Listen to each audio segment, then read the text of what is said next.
Treatment क्या है actually में, जो अगर आपको एज़ोस्पर्मिया से बचा सकता है और या फिर आपको ओलिगोस्पर्मिया से बचा सकता है या फिर आपको वेरिकोसील है। तो आज टॉपिक पे बात करेंगे सिर्फ और सिर्फ एक एज़ोस्पर्मिया का केस पे लेके, क्योंकि बहुत सारे मेरे पास कमेंट्स आते हैं जो मुझसे पूछते हैं इसकी दवाइयाँ बता दो, इसके ऊपर इलाज बता दो।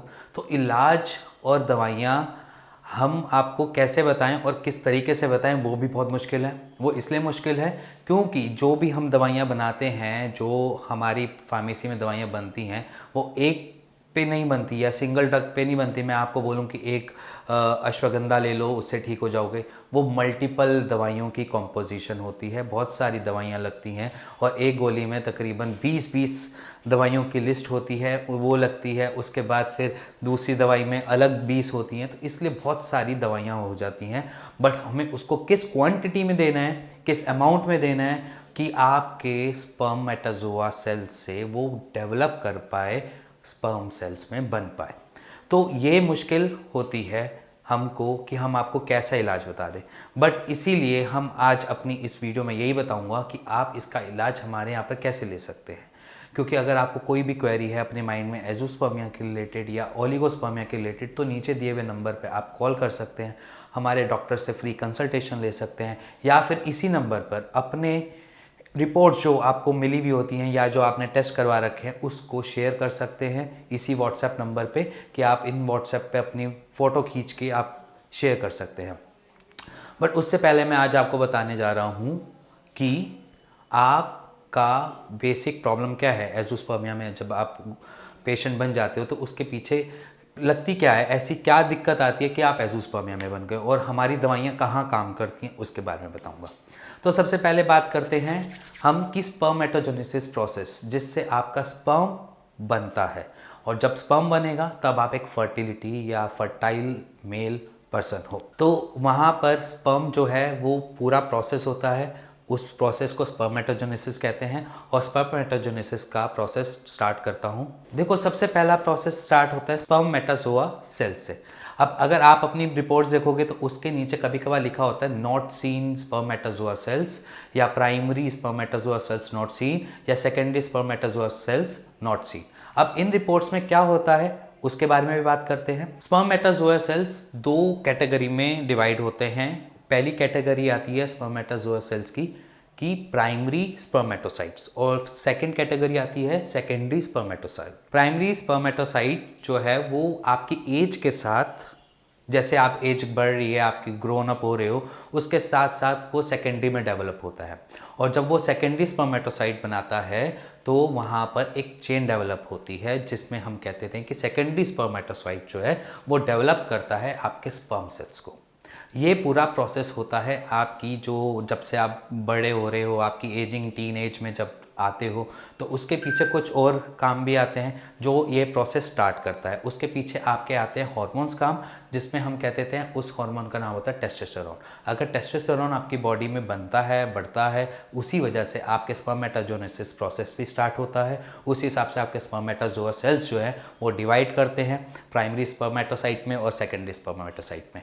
अगर यहाँ पर आपका फेलियर मिल रहा है कि प्राइमरी फेलियर है, मतलब प्राइमरी स्पर्मेटोसाइट फेलियर है, कि आप बड़े होते होते ही आपका प्राइमरी जो सेल था वो ही सेकेंडरी में चेंज नहीं हुआ, सेकेंडरी स्पर्मेटोसाइट में चेंज नहीं हुआ, तो उस प्राइमरी के बाद जो एज़ोस्पर्मिया के केसेस होते हैं वो बहुत मुश्किल से ठीक होते हैं। बट वहाँ पर भी कहीं ना कहीं आशा की किरण बनी रहती है, तो उन चीज़ को भी समझो। और जो सेकेंडरी स्पर्मेटोसाइट्स है, हमने एक फंक्शनिंग और काम जो दवाइयों का होता है वो होता है आपके सेकेंडरी स्पर्मेटोसाइट्स पे। हमने उसको बदलना है सेकेंड स्पर्मेटोसाइट में, तभी सेकेंडरी स्पर्मेटोसाइट ही बनेगा, बढ़ेगा स्पर्म में। अगर वो स्पर्म में नहीं बनेगा तब तक आप एक मेल इनफर्टिलिटी के पेशेंट हमेशा बने रहोगे। तो समझो, ये पूरा प्रोसेस होता है और दवाइयाँ भी इसी पे ही काम करती हैं। वो आपके स्पर्मेटाज़ोआ को एक्टिव करेगी या एक्टिव नहीं करेगी, तो आपके स्पर्मेटोसाइट जो सेकेंडरी जो स्पर्म बनाते हैं उस पर काम करेगी। जब उस पर काम करेगी तो अपने आप आपका ऑटोमेटिक बॉडी आपके स्पर्म बना देगी। अब उससे पीछे जो टेस्टोस्टेरोन हार्मोन्स की मैं बात कर रहा था, वो आजकल बहुत सारे लोग उसका गलत फ़ायदा भी उठाते हैं एज एन इंजेक्शन लेकर। जैसे जिम हम जाते हैं और जिम में एक्सरसाइज करते हैं, हमारे ट्रेनर, हमारे जो वहाँ के लोग हैं वो हमें रिकमेंड करते हैं कि आप टेस्टोस्टेरोन के इंजेक्शन्स लगा लीजिए, उससे आपका बॉडी में पावर जो है वो बढ़ जाएगी, आपकी शक्ति बढ़ जाएगी, आप ज़्यादा एक्सरसाइज कर पाएंगे, उससे ज़्यादा वेट लिफ्टिंग कर पाएंगे। बट वहीं पे वो एक चीज़ के शिकार बन जाते हैं जिसे हम एक तरीके से कह देते हैं इनफर्टिलिटी के। टेस्टोस्टेरोन हार्मोन जो होता है उसका काम होता है, उसका एक पर्पस होता है कि आपकी बॉडी में स्पर्म को मैच्योर करना। अब वहाँ पर वो ऑलरेडी ही इतना बन रहा होता है, आपकी पर्याप्त मात्रा में आपकी बॉडी इतना बना रही होती है टेस्टोस्टेरोन कि आपका स्पर्म सही से बन पाए, मैच्योर हो पाए। वहीं पर अगर आप टेस्टोस्टेरोन इंजेक्शन से ले लेते हैं या इंजेक्टेड ले लेते हैं, वहाँ पर धीरे धीरे ग्रेजुअली करके आपकी बॉडी को ये रियलाइज़ होता है कि आपकी बॉडी से में पहले से ही इतना टेस्टोस्टेरोन हार्मोन है कि उसको और बनाने की नीड नहीं है। जहाँ पर ऐसा बॉडी सोचने लग जाती है या करने लग जाती है, वहीं पे ग्रेजुअली धीरे धीरे करके आपके खुद के स्पर्म्स जो मैच्योर होने चाहिए कॉज ऑफ टेस्टोस्टेरोन से, वो होने बंद हो जाते हैं। और वहाँ पर जब वो प्रोसेस नहीं बन पाता, इसलिए वो एक बॉडी एक इनफर्टिलिटी में चेंज हो जाती है क्योंकि उनका स्पर्म नहीं बन पा रहा, cause of testosterone hormone body नहीं डेवलप कर पा रही। और जब उसने ये प्रोसेस बंद कर दिया तो ऑटोमेटिक आपके स्पर्म भी बनने बंद हो जाएंगे। और अगर आपको कैसी भी दिक्कत लगती है अपने एज़ोस्पर्मिया के रिलेटेड, अपने ओलिगोस्पर्मिया के रिलेटेड, या फिर आपको लगती है कि आज आपको वेरिकोसील है बट उसका इलाज आपको सर्जरी बोल दिया गया है, तो आप नीचे दिए हुए नंबर पर कॉल कर सकते हैं। अपनी रिपोर्ट्स, मैं फिर दोबारा बोलूँगा, आप अपनी रिपोर्ट्स शेयर कर सकते हैं नीचे दिए हुए नंबर पर, और हम हमारे डॉक्टर से फ्री कंसल्टेशन लेकर एक उसका राइट सॉल्यूशन ले सकते हैं। और अगर आपको ये वीडियो पसंद आई तो प्लीज़ लाइक और शेयर और बेल आइकन दबा दीजिएगा, क्योंकि आपकी इनफर्टिलिटी से लड़ने के लिए। So thank you very much.